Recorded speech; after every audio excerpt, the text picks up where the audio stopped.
We're with Rob Wallace, the 2nd Congressional District Democratic candidate. Thanks for being with us today. You bet. Glad to be here. In roughly a minute, kind of tell us why it is you're running and why you think you're the best person for the job. Well, I think working folks need a voice in Congress. I think people are sick of R's and D's and reds and blues, and they want to get beyond the politics and get to solutions. And that's what I want to do. I want to go there and be a voice for working men and women from eastern Oklahoma and look for solutions that help people out here in the real world. Let's talk a little bit about jobs and the economy, probably the biggest issue that there is out there in this election cycle. If you're elected, what can you do to help create jobs and boost the economy, particularly in the 2nd District? Well, I'm the only candidate in the race that has a comprehensive jobs plan out on the internet, and I encourage you to take a look at robwallace2012.com and take a look at the jobs plan.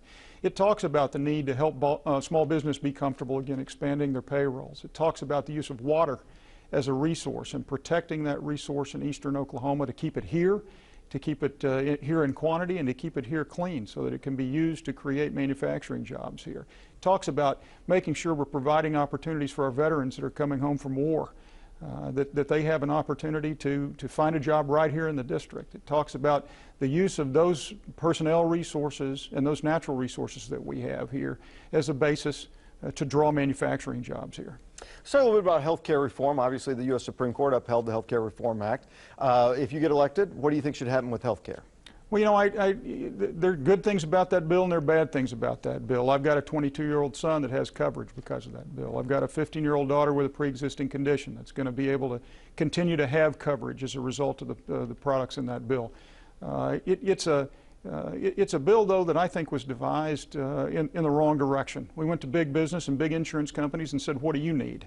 When we should have gone to consumers and said, what is it that you need in terms of coverage in your health care? And we should have taken that package to big business and let them bid it. What we did is we listened to voices of K Street lobbyists and folks that have been heard loud and clear on Capitol Hill for a long time. And folks in eastern Oklahoma, working folks, they don't have a voice up there now. And the health care bill is an example of how that process is working the wrong direction. Let's talk a little bit about the national debt and the deficit. A lot of talk about that. If you get elected, what would you do to try to reduce that?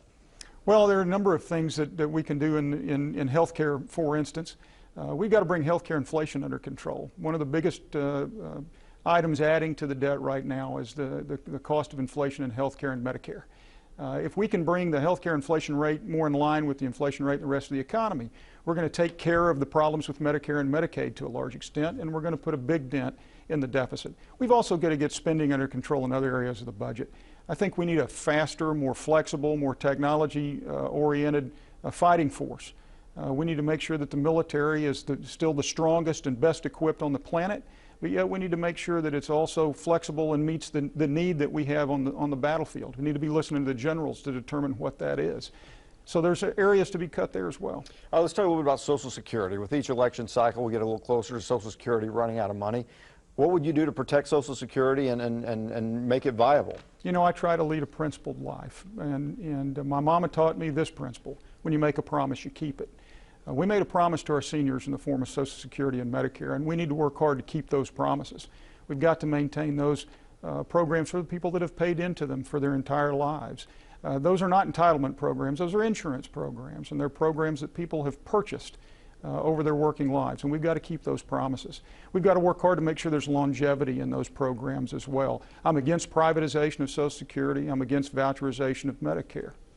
The congressional approval rating at its lowest point ever is roughly around 12%. If you get elected, what can you do to make people trust Congress again? Well, the problem people have with the Congress right now is it's not responsive to anyone out here in the real world. If you can afford a K Street lobbyist, you can have a voice on Capitol Hill. And that's the voice they're listening to. When you get government so far away from the people that they don't have to listen to the people anymore, then partisanship can become the #1 thing. And that's what's happened. People are sick of labels. They're sick of red and blue. They're sick of R and D, Republican, Democrat. What they want is people who will lead and people who will help find solutions to the problems out here in the real world. Right now, it's more important to score political points or to win the next political game than it is to find solutions for people. It's about getting on the Sunday morning talk shows instead of coming back to the district and finding out what people need and trying to find a way to meet that need. All right, Rob Wallace, good luck. We'll leave it there. Thank you.